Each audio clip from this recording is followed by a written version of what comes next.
Hi, one question we get a lot from customers is on the taller Coleus, how can you keep the size down? And it's real easy on Coleus. Some of them like to get tall, you can let them get tall.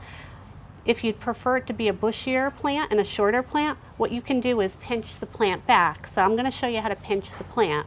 I have a tall plant right here, and what I'm going to do, if you can see that, I'm going to pinch this top piece off, and by doing that it's going to make the plant a lot bushier, and I can come down lower if I'd like.